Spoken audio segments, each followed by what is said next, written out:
अब यहाँ पर थोड़ा सा जजमेंट मुश्किल हो रहा है क्योंकि हाथी प्रॉपर दिखाई दे रहा है लेकिन हाथी की सोंड जो है गायब शायद हो गया। ब्लर हुई है पहली वाली। हाँ हाँ और पीछे जो चल रहे हैं ना लोग, वो हाँ तीनों लोग चल रहे थे कि स्टेयरकेसेस पे वो ब्लर हो गए। तो यहाँ हाँ। पर भी मतलब आई थिंक आपका शटर स्पीड आपने मैनुअल मोड पे आप काम कर रहे थे ना ये, राइट? मैनुअल मोड में।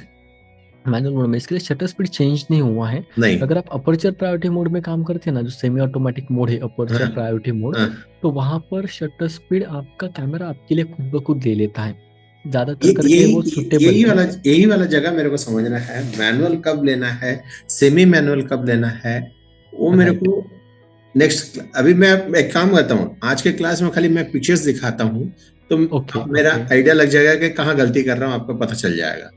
Correct correct. राइट। ये देखिए इसमें भी वही हालत है, करेक्ट करेक्ट। मूवमेंट अब हो रहा यहाँ था। पर क्या हुआ कि मूवमेंट बहुत ज़्यादा फास्ट हो रहा था क्योंकि बहुत सारे हाथी है, बहुत ज़्यादा फास्ट होने वाला था मूवमेंट। जी। एंड उस चीज़ में लाइट भी ऊपर से अवेलेबल है, शायद वो छत के यहाँ पे पूरा का पूरा ना हाँ। सनलाइट का था, वहाँ से हम्म सनलाइट आने हम्म वाला था। हम्म इसकी वजह से लाइट आपकी प्रॉपर लाइटिंग सिचुएशन प्रॉपर थी। हम्म सिर्फ एक फैक्टर हमारा मार खा रहा है ये हम्म। तीनों चीज़ों में से। वहाँ एक्चुअली मेरे को हो नहीं रहा था, हमसे फोटोग्राफी हो नहीं पा रहा था। अच्छा क्या दिक्कत आ कभी रही थी? जी, दिक्कत ये आ रही थी कि मुझे पहला तो वही प्रॉब्लम ये आ रहा था कि आईएसओ सेट करने के लिए आईएसओ सेट करना या प्लस माइनस में वेरिएशन देख नहीं पा रहा था मैं। और ओके। ये कुछ मैं मुझे प्रैक्टिकली कुछ प्रॉब्लम्स आ रहा था। करेक्ट, क्योंकि यहाँ पर शटर स्पीड का मुझे अभी भी इशू दिखाई दे रहा है क्योंकि आपके मैडम के पीछे जो लड़की बैठी हुई है कर रहा वो है। पूरी के पूरी ब्लर हो गई है। हम्म सेकंड, क्योंकि वो शायद तभी हिल रही होगी पीछे हम्म। से एक और हस्बैंड वाइफ ना बैठे, हस्बैंड वाइफ है शायद दोनों, दो कपल, एक कपल मुझे दिख रहा है खड़ा हुआ ये एग्जैक्ट पीछे। वाला। हाँ राइट राइट, वो हो गया है थोड़ा सा ब्लर। हम्म। एंड आपके मैडम थोड़े मामूली से ब्लर दिखाई दे रहे हैं मुझे, उनके जी चेहरे जी पे जी जी। ब्लरनेस है। हम्म। तो ये भी शटर स्पीड की वजह से हुआ है। लाइटिंग अब यहाँ ये पर दो देखिए, प्रकार की है। ये अब वाला इसमें क्या क्या हुआ, हुआ, इसमें लाइटिंग। ना हम्म। पहले वाला जो था उसमें लाइटिंग क्या हुआ कि आपकी मैडम के यहाँ पे व्हाइट लाइट दिखाई दे रहा है, पीछे येलो कलर का लाइटिंग है। हम्म अब वो शायद ना आगे बैठे थे, स्टेज के आगे थे वो शायद, हम्म। तो वो स्टेज का जो व्हाइट लाइट है उनके ऊपर पड़ रहा था। अब इस केस में आपको व्हाइट बैलेंस ने मार खाया है। आपके हम्म कैमरा के अंदर व्हाइट बैलेंस करके एक सेटिंग होती है, मैंने आपको बताई थी बीच में, कि जिसकी हेल्प आपको एक्यूरेट कलर्स कैप्चर करने के लिए होती है, कि जो भी लाइटिंग हम्म रहेगी उसमें एक्यूरेट हमको हम्म कलर्स कैप्चर करने हैं, इसके लिए व्हाइट बैलेंस हमको सेट करना होता है। हम्म अब इसमें इनके तीनों के जो चेहरे हैं वो पूरे हम्म मुझे येलो दिखाई दे रहे हैं। हम्म हालांकि नहीं दिखने चाहिए, हम्म एक्चुअल कलर्स जो स्क्रीन का है वही दिखना चाहिए। हम्म एंड ओवर एक्सपोज हुआ है इमेज, मतलब हम्म जरूरत से ज्यादा लाइट आपके कैमरा के अंदर कैप्चर हुई है। हम्म उसके साथ साथ आपको शटर स्पीड भी कम है, जितना आइडियली होना चाहिए उसके कम है। जिसकी हम्म वजह से वो थोड़ा, आप देखोगे ना, उसकी जो आउटलाइन है तीनों के चेहरे की, हम्म बॉडी की आउटलाइन, वो हम्म। आप आइडेंटिफाई नहीं कर पाओगे, एकदम ऐसा ना ब्लर हो गया एजेस बहुत में। ज्यादा। तो ये देखिए क्या हुआ इनका कि हाथ, यहाँ हाथ देखेंगे ना, देखिए कितने करेक्ट। अजीब सा दिख रहा है। और इनके एग्जैक्टली। ये एरिया बिल्कुल बड़ा अजीब सा दिख रहा है। Correct correct. अब ये क्यों हुआ देखिए क्योंकि ये वाला। वहां पर, राइट, एक डिटेल्स ही निकल गए ना, वहां पर डिटेल्स अवेलेबल ही नहीं है। हाँ। अभी तो अब अभी ये नहीं आपको, समझ में आया कि ये क्यों ठीक आया, ये क्यों ठीक नहीं है, ये और ज्यादा ब्लर हो गया। क्योंकि तीन चीजें है देखिए, हाँ। आपका कैमरा हमेशा फोकस करता है, जहां हम्म पर वो फोकस करता है वो हम्म पर्टिकुलर पार्ट शार्पली दिखाई देता है। हम्म अब इसमें क्या हुआ, आपका शटर स्पीड स्लो ही था, हम्म शटर स्पीड स्लो ही था, हम्म लेकिन आपने फोकस यहाँ पे हुआ होगा थर्ड पर्सन पे, हम्म क्योंकि आप अगर अंडरस्टैंड करो तो तीनों एक लेवल में खड़े हैं, हम्म वो भी अवेलेबल, मतलब वो तो बात ऑलरेडी ना जरूरी है। उसके साथ साथ हम्म वो बंदा जस्ट खड़ा है तो वो फोकस में आ गया, तो फोकस में कैमरा ने उसको प्रॉपर एजेस तक क्लिक कर दिया, लेकिन हम्म 100% वो भी शार्प नहीं है, हम्म थोड़ा सा मामूली सा उसमें भी ब्लर है। हम्म बाजू वाले जो थे वो थोड़े हिल रहे होंगे, एकदम मामूली से हिल रहे होंगे। इसके हम्म लिए अंकल का भी जो ना मुंडी है वो थोड़ा सा क्रॉसिंग है। तो हम्म डेफिनेटली वहां पर मोशन था, लेकिन फोकस आप हम्म कहाँ पे करते हो? तीनों के तीनों तीन बॉटल से एक लाइन पे आपको दिखाई दे रहे हैं। अगर हम्म आपने पहली बॉटल के ऊपर फोकस किया तो पहला क्लियर दिखाई देगा, हम्म बाकी दो ब्लर हो जाएंगे। अगर हम्म वही फोकस, जो छोटे छोटे स्क्वायर आते हैं ना आपके हाँ हाँ कैमरा के हाँ। अंदर, उनको बिल्कुल। फोकसिंग बोलते हैं। हम्म तो वो वाले फोकसिंग अगर आपकी ना रॉन्ग हो जाती ना, इसकी हाँ, वजह से आपको यहाँ पर ये प्रॉपर शार्प क्लिक हुआ है बंदा। मैं बाद तो में एक वही चीज को देखता था कि मेरे को वो आइकॉन्स नहीं दिखते था, कैमरा को नीचे ऊपर करता था, फिर मैं एक बार करेक्ट मूवमेंट करेक्ट देता था, तब मेरे को सही आ जाता था।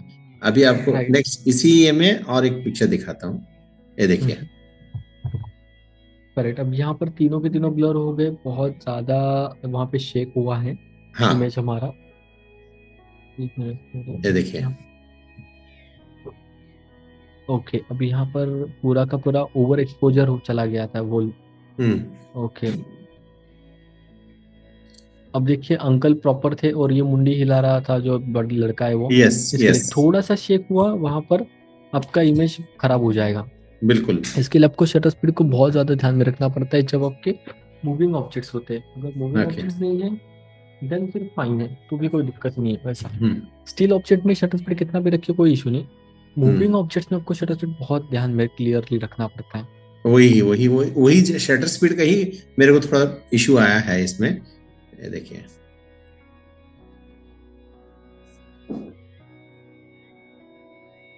ये देखिए, यहाँ थोड़ा सा डार्क हो गया है। अब ये जो है ये आपका पीछे वाला इमेज लीजिए। हाँ, एक मिनट। हम्म, अब यहाँ पर एक्चुअली वहां पे दो लड़कियां बैठी हुई दिख रही है मुझे, हम्म राइट। हम्म। एंड उस जाली के पीछे लाइट लगा होगा।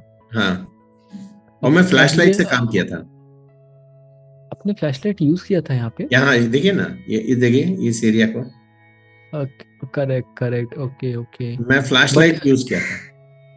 लेकिन जो कि वो बहुत ज्यादा दूर है वो दोनों लड़कियां, तो हाँ वहां पर अब आपका लाइट पहुंच ही नहीं पा रहा था, जी पहला फ्लैशलाइट का। जी जी जी। सेकंड सेकंड ऑपोजिट डायरेक्शन से लाइटिंग है, उस हम्म पर्टिकुलर कर्टन्स के पीछे लाइट है, तो हम्म डेफिनेटली वो हम्म आपको वो फील दे रहा है पूरे लाइट्स का। हम्म एंड ये आपका मतलब एक्चुअल में देखा जाए तो जो सब्जेक्ट है वो पूरा डार्क हो चुका है, बट आप इसको हम्म क्रिएटिव तरीके से यूज कर सकते हो अगर आपको जानबूझ के उन दोनों लड़कियों की आइडेंटिटी रिवील नहीं करनी है। एंड हम्म। आपको सिर्फ ये दिखाना है आपकी इमेज में कि वहां पर कोई बैठा हुआ है, हाँ, कोई ओके। ह्यूमन क्रिएचर बैठा हुआ है, तो हाँ, आप इसको यूज कर सकते हो इस इमेज को, ओके। क्योंकि हर एक इमेज का देखने का पर्सपेक्टिव अलग अलग होता है ना। वैसे तो अभी एक्चुअली मैं बताऊं, ले, मैं मेरे लिए ये चीज ना, अरे यार बेकार पिक्चर है, बस इतना तक गया मेरे दिमाग में। उसके बाद का आगे का मेरा कुछ हिसाब नहीं बेटा। नहीं नहीं, इसके लिए मैंने बोला आपको कि आर्टिस्ट की कला है वो ये कि जिसमें कुछ भी नहीं है वहां से भी वो कुछ लेकर आ जाए, वो आपको फाइंड आउट करना है। एंड वो आपके अंदर ऑलरेडी आपको सिर्फ देखने बोलते हैं ना, मैंने आपको पहले ही दिन बोला था कि ऑब्जर्वेशन आप बहुत ज्यादा रखना। जितना हाँ। ऑब्जर्वेशन रहेगा हमेशा, हर जैसे जैसे एक चीज को आप 10 मिनट देखते हो, 15 मिनट देखते हो, हम्म उसके बाद में ना एक टाइम ऐसा आएगा कि उस चीज को आप उस प्रकार से देखना ही बंद कर दोगे, ऑटोमेटिकली आपका ब्रेन उसको अलग ही नजरिए से देखना चालू कर देगा। हम्म कई बार ऐसा होता है, आपने देखा रहेगा। हम्म अगर मान के चलिए अभी ये पानी का बोतल का ढक्कन है आपका ये, हम्म अब इस पानी के बोतल के ढक्कन को जब आप देखोगे तो आपको हम्म ये पता चला कि पानी का बोतल का ढक्कन है, ये आपको समझ में हम्म आया।